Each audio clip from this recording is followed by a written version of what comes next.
On va finir ensemble.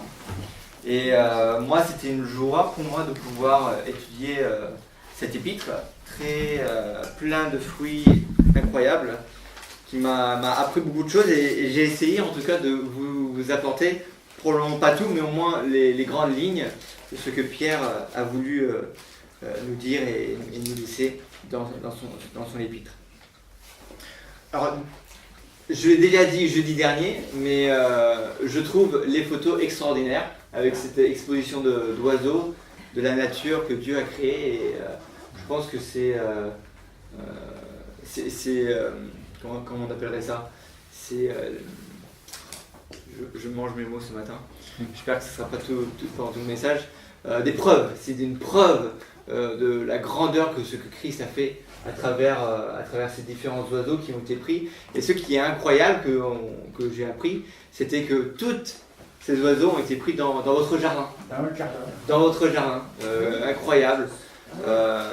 Et ça m'épate toujours. Donc de savoir que tous ces oiseaux là qui nous regardent, qui sont autour de nous, ont été pris dans votre jardin. Certes, vous leur avez donné de la nourriture pour qu'ils puissent donner, mais c'est quand même incroyable. Dommage qu'il n'y avait pas d'aigle royal américain. Là, ça aurait été un exploit. En ce moment, il y a beaucoup de bus dans les marais. Hein. Ah ouais? Ah là, oui. Les bus, il y en a. Ah bah très bien. Et c'est difficile à faire en photo. Ouais. Ça voit clair. Ouais. Bah, ce matin, on va finir de Pierre et juste pour vous donner un idée sur le premier chapitre, deuxième chapitre, troisième chapitre, de ce qu'on avait vu ensemble, de ce que Pierre voulait nous dire. Le premier chapitre, on voyait la manière que nous devons s'attacher à la vérité. Il disait justement les attributs du chrétien. Pierre nous dit comment on s'attache à la vérité. Dans le deuxième chapitre, il parle des faux prophètes qui, eux, discréditent la vérité. Que justement, eux, ils calomnient la vérité et ça devient mensonge. Et dans le troisième chapitre, on voit la manière qu'on doit se souvenir de la vérité. Sans plus attendre, on va commencer à lire l'ensemble du chapitre. De Pierre, chapitre 3, commençons au premier verset. Mes chers amis, voici déjà la deuxième lettre que je vous ai écrite. Dans l'une comme dans l'autre, je cherche à stimuler en vous une saine manière de penser et en vous rappelant l'enseignement que vous avez reçu. Souvenez-vous en effet des paroles dites autrefois par les saints prophètes, ainsi que les commandements du Seigneur et du Sauveur que vos apôtres vous ont transmis. Sachez tout d'abord que dans les derniers jours, des moqueurs viendront qui vivront au gré de leurs propres désirs. Ils tourneront votre foi en ridicule en disant « Alors qu'en est-il de la promesse de sa venue ? Nos ancêtres sont morts et depuis que le monde est monde, rien n'a changé. » Mais il y a un fait que ces gens oublient délibérément. C'est que Dieu, par sa parole, a créé autrefois le ciel et la terre. Il a séparé la terre des eaux et il l'a rassemblée au milieu des eaux. De la même manière, Dieu a détruit le monde d'alors par les eaux du déluge. Quant à la terre et aux cieux actuels, ils sont réservés par cette même parole pour être livrés au feu. Ils sont gardés en vue du jour du jugement, où tous ceux qui n'ont aucun respect pour Dieu périront. Mais il y a un fait que vous ne devez pas oublier, mes chers amis. C'est que pour le Seigneur, un jour est comme 1000 ans, et 1000 ans est comme un jour. Le Seigneur n'est pas en retard pour l'accomplissement de sa promesse. Comme certains l'imaginent, il fait simplement preuve de patience à votre égard, car il ne veut qu'aucun périsse, mais que tous viennent à la repentance. Mais le jour du Seigneur viendra comme un voleur.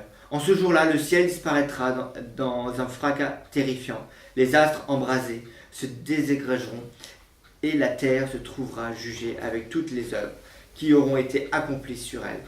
Puisque tout l'univers doit ainsi se désagréger, quelle vie sainte vous devez mener et avec quelle piété, en attendant que vienne le jour de Dieu et en attend sa venue. Ce jour-là, le ciel et le feu se désagrégera et les astres embrasés fondront. Mais nous attendons, comme Dieu l'a promis, un nouveau ciel, une nouvelle terre, où la justice habitera. C'est pourquoi, mes chers amis, dans cette attente, faites tous vos efforts pour que Dieu vous trouve pur, irréprochable à ses yeux, dans la paix qu'il donne. Comprenez bien que la patience du Seigneur a bien bu pour votre salut. Paul, notre frère bien-aimé, vous l'a aussi écrit avec la sagesse que Dieu lui a donnée. Il a fait comme dans toutes ses lettres où il aborde des sujets, certes, il se trouve des passages difficiles à comprendre, dont les personnes ignorantes et mal affermies déforment le sens, comme elles le font aussi pour leur propre ruine, les autres textes de l'Écriture. Quant à vous, mes chers amis, vous voilà prévenus. Prenez garde de ne pas vous laisser entraîner par l'égarement de ces hommes, vivant sans respect pour Dieu, et de perdre ainsi la position solide que vous occupez. Au contraire, progressez sans cesse dans la grâce et la connaissance de notre Seigneur et Sauveur Jésus-Christ. À lui soit la gloire, dès maintenant et pour l'éternité. Amen. Là, au début du passage, il parle, mais Pierre dit, je vous écris, c'est la deuxième lettre que je vous écris. Alors, si vous vous souvenez, parce qu'on l'a vu ensemble, dans le premier épître de Pierre, on voit la manière qu'un chrétien doit vivre, c'est-à-dire dans sa vie perso, dans sa vie dans l'assemblée, donc les pierres vivantes, et aussi dans la vie de couple, la vie de famille, et la vie aussi dans ce monde, comment nous devons vivre. Le premier Pierre, il parle beaucoup de cela. Et dans le deuxième épître, il va même plus loin. C'est pas juste vivre la vie chrétienne, mais c'est comment progresser davantage dans la connaissance de Jésus-Christ. Comment grandir dans notre foi. Donc là, Pierre, il parle beaucoup, il a beaucoup appuyé dans tout son épître sur comment on peut progresser sans cesse. Dans ce passage, le 3e chapitre, moi, ce qui m'a frappé, à chaque fois que je relisais ce passage, c'est qu'à 3 reprises, il parle d'oubli ou de se souvenir. Et je me dis, ça ressort. Pour moi ça a ressorti. Et on va voir ensemble justement sur qu'est-ce qu'il faut se souvenir et de ne pas oublier. Les paroles. Comment ? Les paroles. Les paroles. La première, quand on regarde le deuxième verset, donc c'est le verset 2 à 4, je vais les relire. Souvenez-vous en effet des paroles dites autrefois par les saints prophètes, ainsi que du commandement du Seigneur et Sauveur que nos apôtres vous ont transmis. Là, la première chose que Pierre il veut pour nous en tant que chrétiens, c'est de toujours se souvenir de la Bible. Se souvenir que les prophètes ont écrit et se souvenir que tout l'enseignement dans le Nouveau Testament. Alors pourquoi ? 1 Pierre 1, versets 10 et 12, il donne une des raisons. 1, 10 et 12. Ce salut a fait l'objet de recherches et des investigations des prophètes qui ont annoncé d'avance la grâce qui vous a été destinée. Ils cherchaient à découvrir à quelle époque et à quel événement se rapportaient les indications données par l'Esprit de Christ. Cet Esprit était en eux et annonçait à l'avance les souffrances du Messie et la gloire dont elles seraient suivies. Il leur fut révélé que le message dont ils étaient chargés n'était pas pour eux, mais pour vous. Et ce message vous a été communiqué maintenant par ceux qui vous ont annoncé la bonne nouvelle sous l'action de l'Esprit Saint. Là, vous vous souvenez, là ça fait plusieurs mois qu'on avait vu ce passage, où là, les prophètes, ils avaient l'information qui n'était pas réservée que pour nous, mais pour eux, mais pour nous. Donc on voit que les prophètes, eux, ils voyaient les choses à venir. Et dans le même passage, il parle que les anges aussi, ils sont stupéfaits de la grâce que Dieu nous donne, de comment on peut être sauvé. Notre passage, chapitre 1, versets 19 à 21, et c'est là qui est super intéressant, 19 à 21, qui dit, il a fallu que, c'est ça, non, c'est 2 Pierre, excusez-moi, 2 Pierre, chapitre 1, versets 19 et 21. De plus, nous tenons pour d'autant plus certaines les paroles des prophètes que vous faites bien de vous y attacher, car elle est comme une lampe qui brille dans les lieux obscurs, jusqu'à ce que le jour paraisse et que l'étoile du matin se lève pour illuminer votre cœur. Sachez avant tout qu'aucune prophétie de l'Écriture ne peut faire l'objet d'une interprétation personnelle. En effet, ce n'est pas par une volonté humaine qu'une prophétie a jamais été apportée, mais c'est porté par le Saint-Esprit que des hommes ont parlé de la part de Dieu. La Bible, l'Ancien Testament, le Nouveau Testament, c'est Dieu qui nous parle. Et ça, c'est quelque chose qu'il ne faut pas oublier aujourd'hui.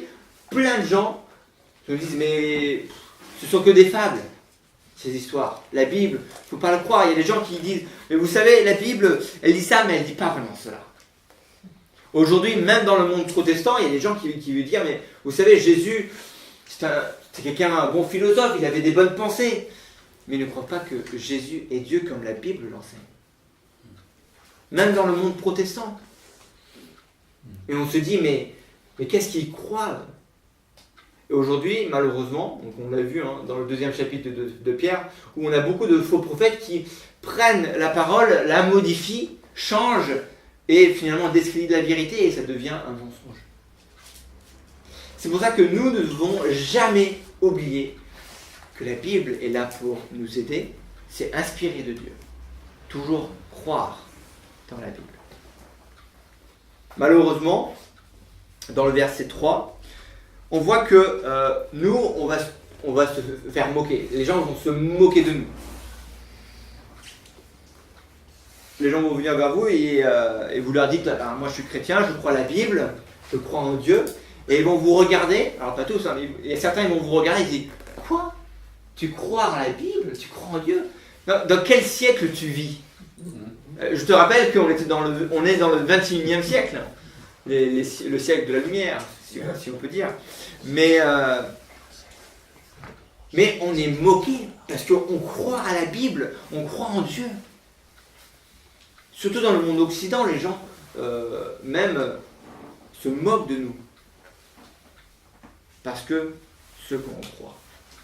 Verset 3. Sachez tout d'abord que dans les derniers jours, des moqueurs viendront qui vivront au gré de leurs propres désirs et ils tourneront votre foi en ridicule. Disons, alors, qu'en est-il de la promesse de sa venue? Nos ancêtres sont morts et depuis que le monde est monde, rien n'a changé. Je vais vous donner en Jérémie 5. Jérémie était moqué. Jérémie 5, versets 12 et 13, il dit « les Israël, les Juifs, renient l'Éternel et ils disent « Il n'existe pas. Et le malheur ne viendra pas sur nous. Nous ne verrons ni l'épée ni la famine. Les prophètes ne sont que du vent. Et personne ne parle en eux. » Même au temps de Jérémie, les gens se moquaient de lui. En disant « Dieu, mais il n'existe pas. » Et on parle du peuple juif. Du peuple juif disait ça à Jérémie. Il disait, mais on ne va pas mourir par l'épée, on n'aura pas la famine. Et vous savez ce qui s'est passé? Ils sont repartis captifs. Et des gens sont morts. Parce que, à cause de leur incrédulité. De la même manière, dans Genèse 19, c'est l'histoire de Lot. Donc, vous connaissez bien cette histoire où Abraham, il intercède en disant, ça on va en reparler, ne détruis pas la terre. Et du coup, l'ange, il y a un des anges qui vient à Lot et dit, la ville va être détruite, sors de là.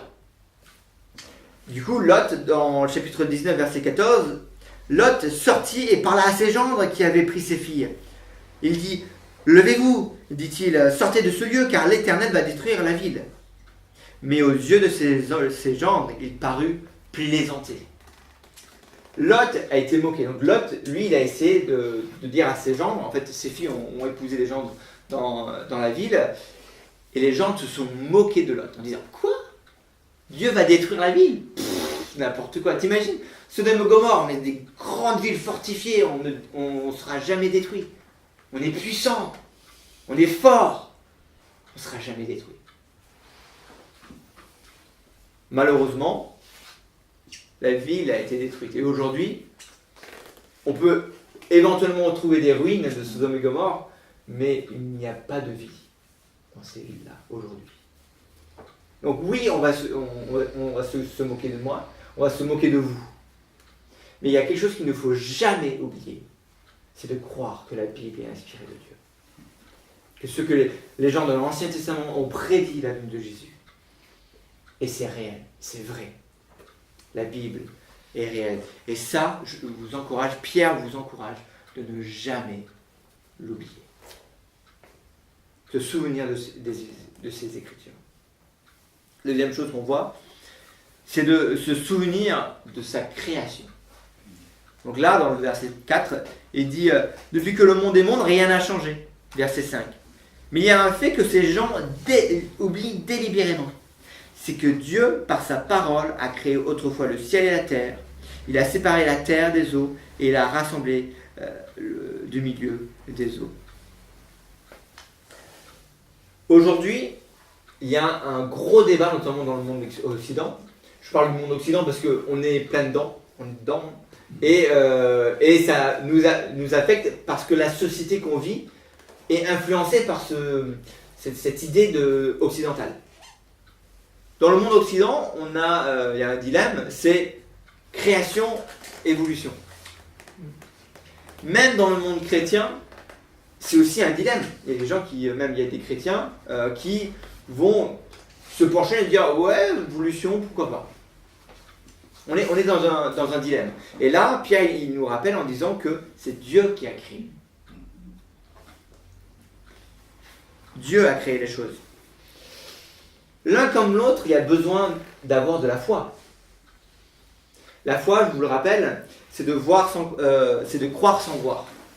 C'est-à-dire que quelqu'un qui dit, bah écoutez, avant qu'il y ait l'univers, il n'y avait rien. Et puis tout d'un coup, pouf, il y avait des molécules qui se sont mélangées, il y a eu une explosion. Et puis tout d'un coup, il y a eu de la pierre, il y a eu de la lava. Et puis après, à fur et à mesure des siècles de l'univers, il y a eu des têtards qui sont transformés, etc. On a besoin d'avoir de la foi pour croire cela. Il y a besoin d'avoir de la foi. Parce que, il n'y a aucune preuve réelle qui le démontre, parce qu'on parle de théorie et pas de faits. Aujourd'hui, il y a beaucoup de personnes qui lancent des théories de l'évolution, comment ça a commencé, comment on est là, etc. Ce sont des théories. Malheureusement, dans le monde occidental, c'est plutôt un fait. L'évolution, c'est un fait. Pour la société, je parle. Or, ce ne sont que basés sur des théories. Donc, il y a besoin d'avoir de la foi. Il faut avoir la foi de croire que tous ces oiseaux-là, c'est le hasard. Ils sont là parce que c'était les plus forts. Ils ont survécu. Voilà. Il faut avoir de la foi pour voir tous ces différents oiseaux et dire, pouf, ils sont apparus comme ça, à fur et à mesure, en fonction des têtards, etc. Il faut avoir la foi. De même, il faut avoir la foi de croire en la Bible en disant, on va le lire ensemble, hein, Genèse chapitre 1, verset 1. Qu'est-ce que ça dit ? Au commencement, Dieu créa les cieux et la terre. Or la terre était chaotique et vide. Les ténèbres couvraient l'abîme et l'Esprit de Dieu planait au-dessus des eaux. Et Dieu dit alors que la lumière soit et la lumière fut. Dieu vit que la lumière était bonne et il sépara la lumière des ténèbres. Il appela la lumière jour et les ténèbres nuit. Il y a eu un soir, il y a eu un matin. Ce fut le premier jour. Et ainsi de suite. La Bible dit clairement que la parole créa, que Dieu créa l'univers. Donc on est sur une base. Oui, il faut le croire. Hébreux 11.3 dit « C'est par la foi que nous reconnaissons que le monde a été formé par la parole de Dieu, en sorte que ce qu'on voit n'a pas été fait de ces choses visibles. » De même, il faut avoir de la foi. Donc, que ce soit l'évolution ou la création, il faut avoir de la foi. Avoir de la foi dans des théories, ou avoir la foi en ce que la Bible dit. Et là, tout le monde a de la foi. Maintenant, il faut choisir. Parce que là, dans le verset 5, il dit « Ces gens oublient délibérément. » On est en France, et la France sort du monde catholique. Donc, il y a plusieurs années, tout le monde croyait que dans la création. Parce que voilà, l'Église catholique, c'est ceux qui enseignaient. Et à une époque, tout le monde le croyait. Et du coup, tout le monde le croyaient et aujourd'hui, ils oublient délibérément. Donc il y a eu une information qu'ils ont entendue dans leur jeunesse, dans leur époque, que oui, Dieu a créé les choses, mais ils ont choisi d'oublier. Et c'est là où nous, en tant que chrétiens, nous devons nous souvenir. Et de choisir. Il faut choisir de se souvenir ou choisir d'oublier. Et là, pareil, c'est la foi qu'il faut utiliser. Jean 3, 19 et 20 dit « Et ce jugement, c'est que la lumière était venue dans le monde, et les hommes ont préféré les ténèbres à la lumière, parce que leurs œuvres étaient mauvaises. Car quiconque fait le mal est la lumière. et ne vient point à la lumière, de peur que ses œuvres ne soient dévoilées. Jésus-Christ est venu dans le monde pour leur montrer le chemin. Mais les gens, ils ont choisi de ne pas suivre, de ne pas écouter. La lumière, il est venu chez les siens et les siens ne l'ont pas reçu. Aujourd'hui, il y a un choix concret. C'est est-ce que vous allez croire en la Bible, croire en Jésus-Christ, ou est-ce que vous allez oublier Christ et oublier la Bible? Malheureusement, ou heureusement, vous le prenez comme vous voulez, il y a un résultat de votre choix. Vous qui écoutez, mais aussi vous qui êtes présent ici. Il y a un résultat à votre choix. De choisir de se souvenir que Dieu a créé quelque chose, ou choisir d'oublier que Dieu a créé quelque chose, et croire dans des théories qui existent aujourd'hui. C'est un choix. Et c'est pour ça que vous devez choisir quelle foi vous devez avoir. Je pense que si vous êtes là, ici présent, dans cette réunion, je pense que vous êtes plutôt du côté où vous croyez en la Bible et vous croyez en Jésus-Christ et en Dieu qui a créé toutes choses. Je pense, hein. Quels sont les résultats? De Pierre 3,6 parle justement des résultats. Il parle tout d'abord que le monde a été détruit par le déluge. Alors, est-ce que j'ai un passage qui parle de ça? Oui. 1 Pierre chapitre 3 verset 20, qui autrefois avait été incrédule lorsque la patience de Dieu se prolongeait au jour de Noé, pendant la construction de l'arche, dans laquelle un petit nombre de personnes, c'est-à-dire 8, furent sauvées. 2 Pierre chapitre 2 verset 9, le Seigneur sait délivrer l'épreuve les hommes pieux et réserver les injustes pour être punis au jour du jugement. Donc, pour vous rappeler Noé, le monde était mauvais. Tout ce qu'ils faisaient, c'était conduit par leur propre désir. Ils avaient choisi de ne pas croire en Dieu. Ils avaient choisi de vivre en fonction de leur désir, comme dans le verset 3, ils font. Ils vivent au gré de leur propre désir. Et Dieu décida, je vais juger. Je vais détruire la terre. Néanmoins, il sauve Noé et sa famille. Alors, je regarde un petit peu, la Bible ne dit pas clairement combien d'années Noé a pris le temps de construire.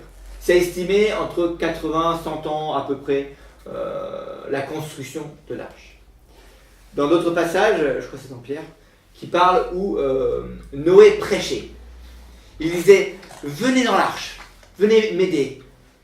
Ou même quand il avait fini, « Venez dans l'arche parce que Dieu va détruire avec la pluie toute la terre ». Et là, pareil, les gens se sont moqués de nous. Ils disent, quoi? Regarde, on voit même pas un lac autour de nous. Il y a peut-être un petit ruisseau qui passe pour qu'on puisse boire, mais il n'y a aucune mer, il n'y a rien. Comment veux-tu qu'on puisse être noyé d'eau? Les gens se sont moqués de Noé. Néanmoins, ils sont morts. Pareil pour Lot. Ils se sont moqués de lui. Ce qui est merveilleux, c'est que Dieu sauve les justes. Vous vous rappelez Lot? Vous avez Abraham qui a intercédé pour la ville de Sodome et Gomorrhe. Il a dit, « Ah Seigneur, et s'il y avait 100 personnes justes, est-ce que tu ne détruiras pas la ville ?» Et Dieu a dit, « Non, s'il y a 100 justes, je ne détruirai pas. » Et s'il y avait 50 personnes?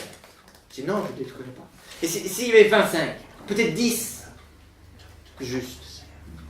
Dieu lui dit, non, je ne le ferai pas. Mais vous savez quoi? Il y avait une personne juste. Il a détruit la ville, mais il a sauvé le juste. Et ses 2 filles. Il les a sauvées. Ça, c'est quelque chose qui est aussi encourageant quand on regarde dans les prochains versets qui parlent où vous allez avoir un jugement pour ceux qui sont incrédules, qui choisissent délibérément de ne pas croire en Dieu, pas croire à la Bible. Il y aura une punition. Et tous ceux qui sont justes, qui croient en Jésus-Christ, qui ont placé sa foi en lui, seront sauvés.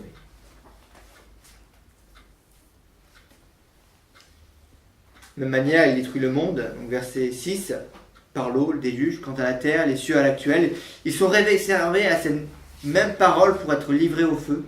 Ils sont gardés en vue du jour du jugement. Quand on regarde la Genèse, on voit que l'homme a péché. La femme aussi, mais principalement l'homme, c'est la faute de l'homme. C'est lui qui est responsable.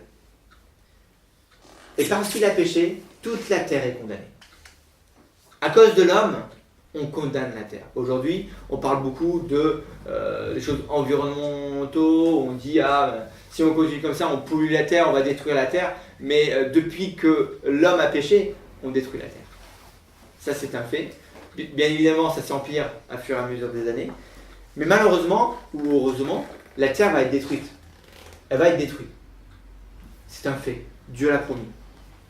Si vous croyez, si vous vous souvenez des Écritures, comme il dit, on sait que la terre va être détruite par le feu. À cause de nous, à cause du péché.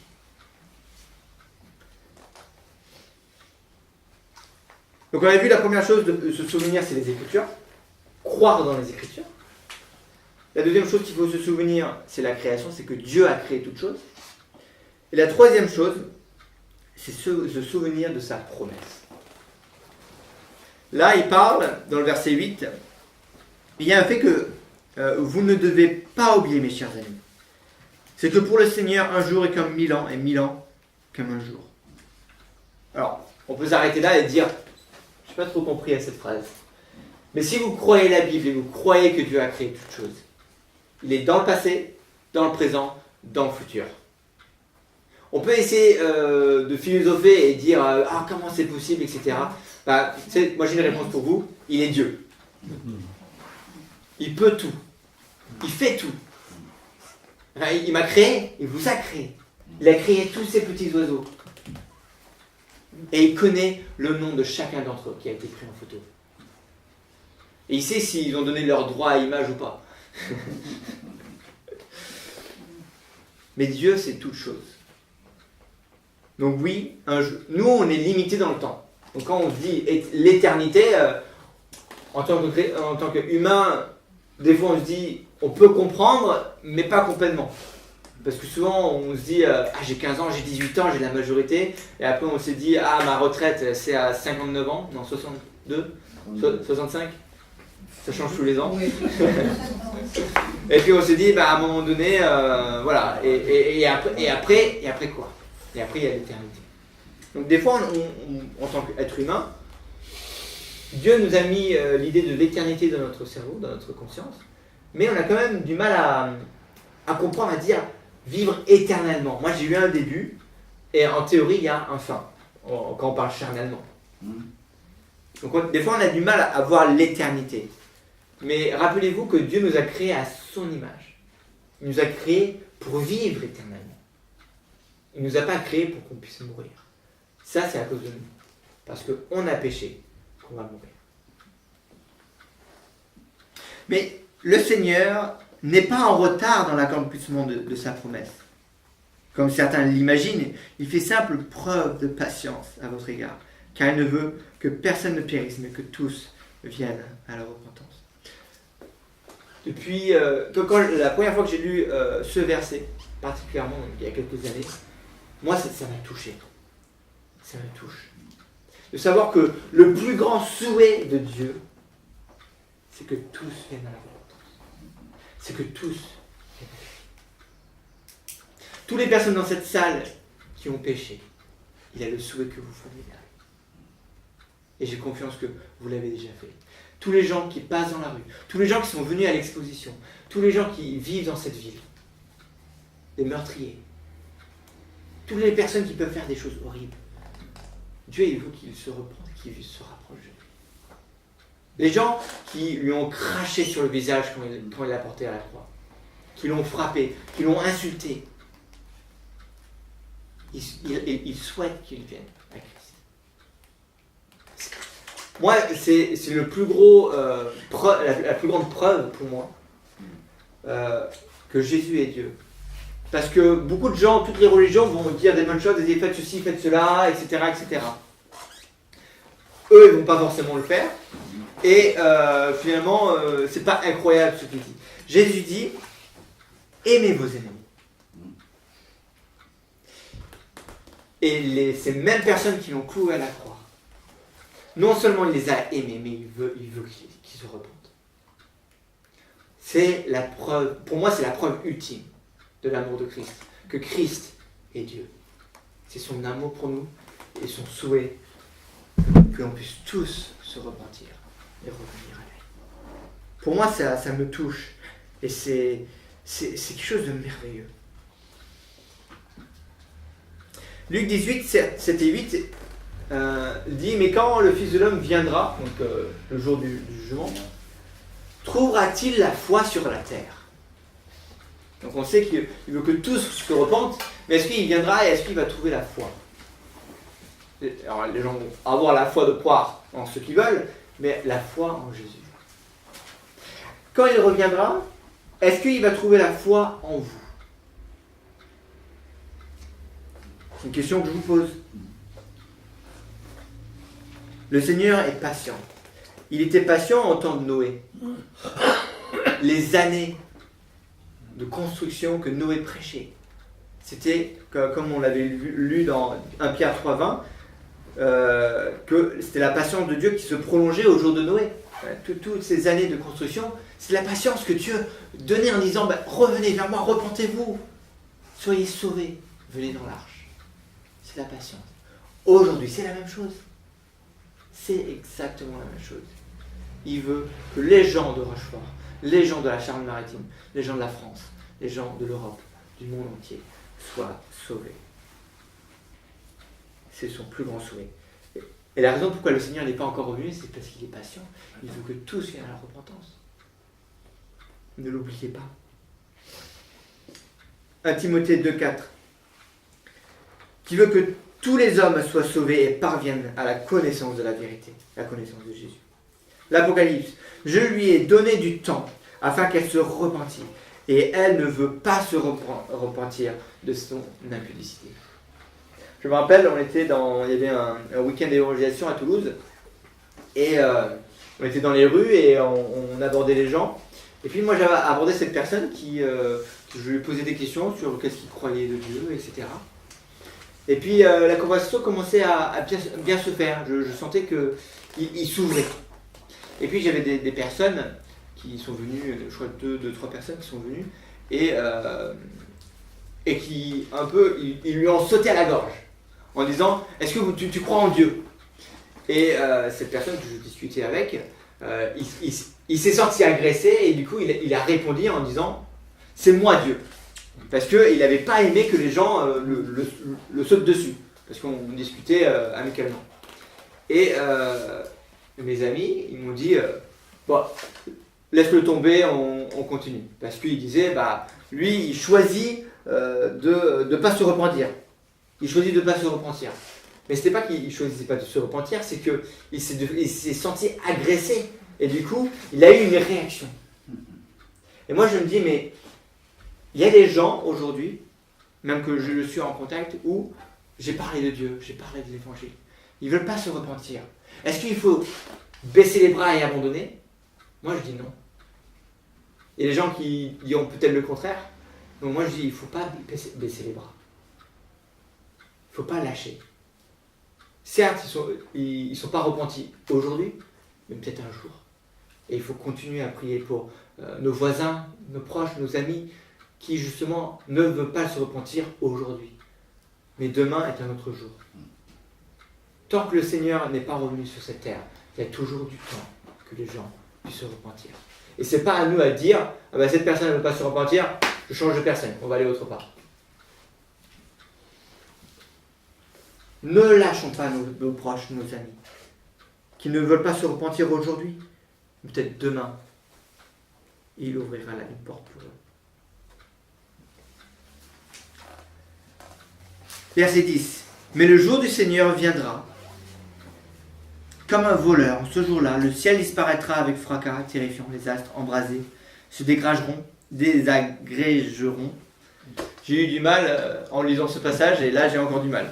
Donc je crois que je ne l'aurai jamais. Mais et la terre se trouvera jugée avec toutes les œuvres qui auront été accomplies sur elle. Puisque tout l'univers doit aussi se désagréger. Quelle vie sainte vous devez mener.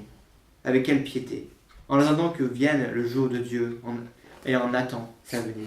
Ce jour-là, le ciel en feu se désagrégera et les astres embrasés fondront.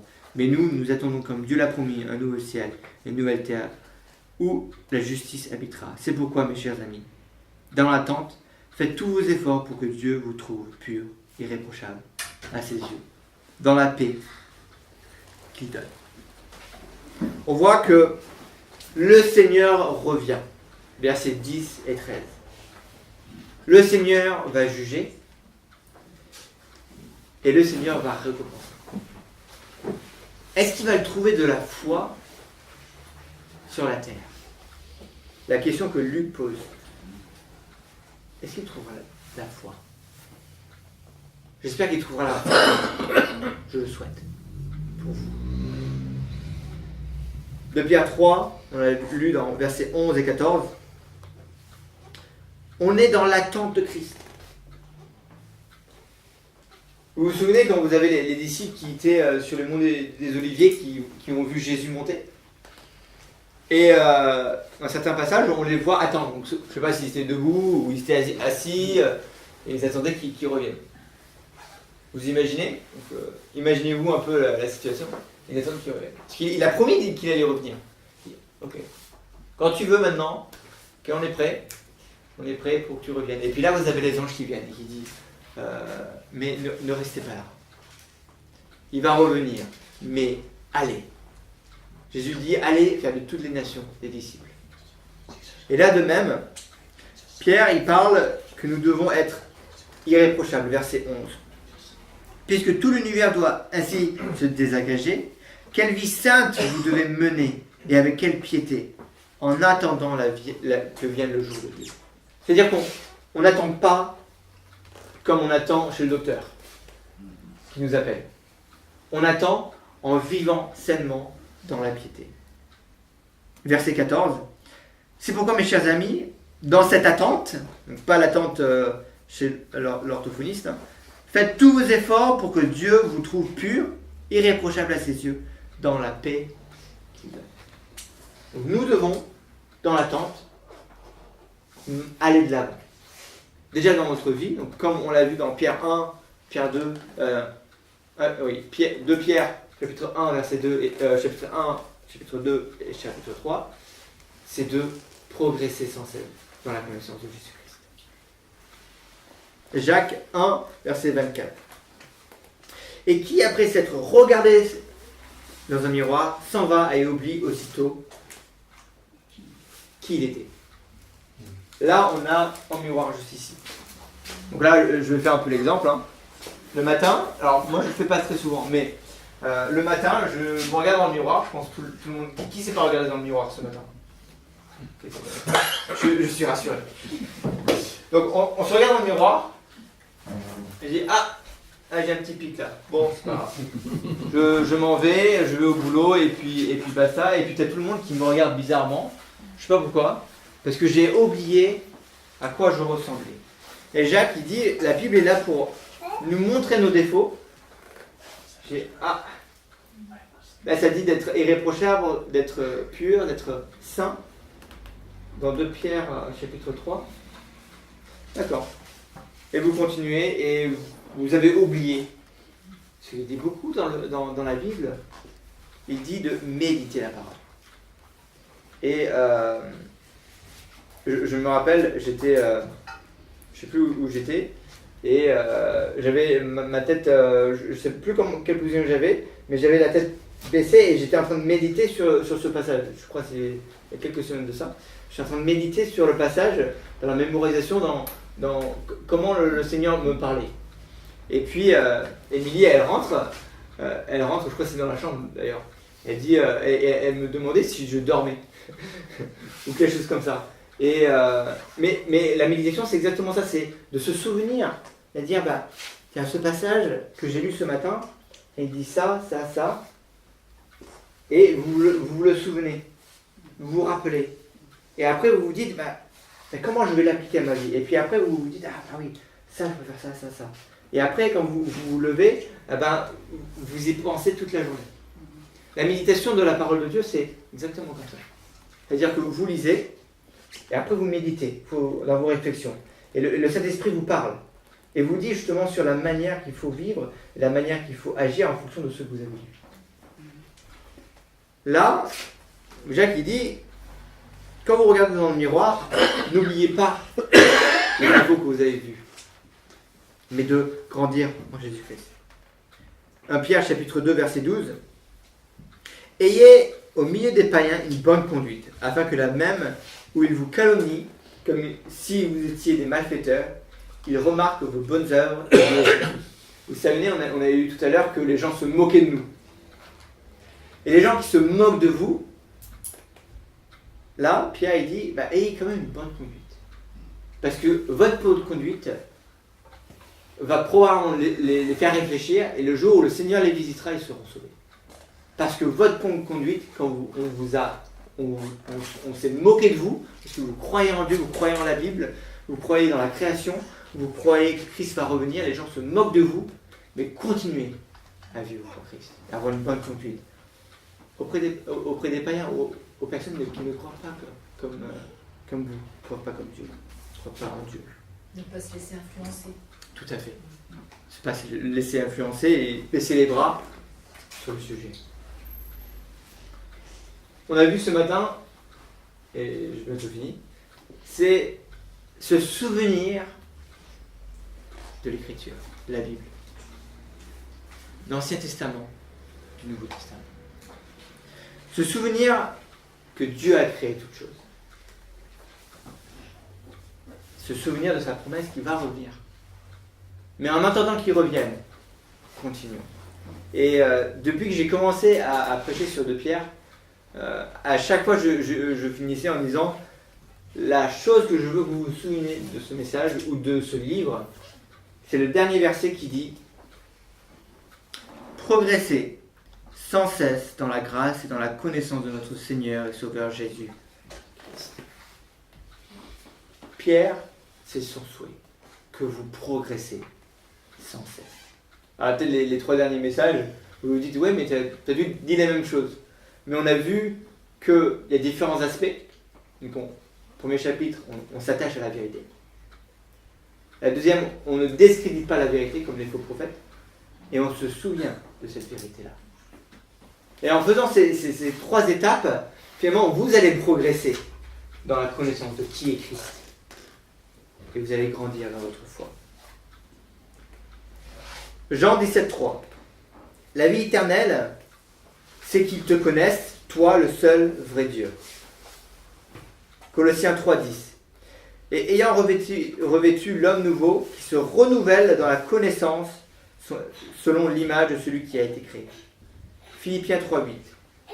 Et même, je regarde toute chose comme une perte, à cause de l'excellence de la connaissance de Jésus-Christ, mon Seigneur, pour lesquels j'ai renoncé à tout, et je les regarde comme de la boue, comme une perte, afin de gagner Christ.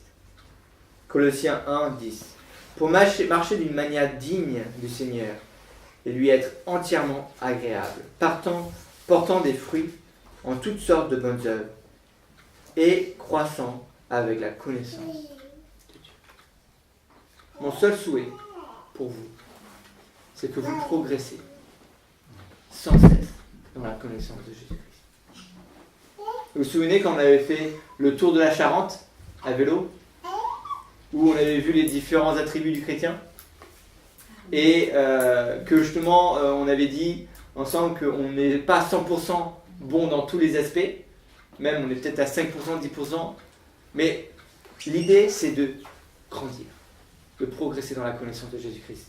Et à fur et à mesure, tous ces attributs qu'on voit dans le premier chapitre, donc tous ces attributs-là vont grandir en vous. Et c'est pas par votre propre force, mais c'est Christ qui est en vous, parce que vous le connaissez davantage. Prions. Père éternel, je veux te remercier parce que tu nous aimes tellement que tu veux qu'on vienne à toi. Même si on est des pécheurs, même si on t'a haï, tu nous aimes quand même. Merci Seigneur. Et je prie pour mes frères et sœurs ici présents que tu les aides à grandir dans la connaissance de qui tu es chaque jour.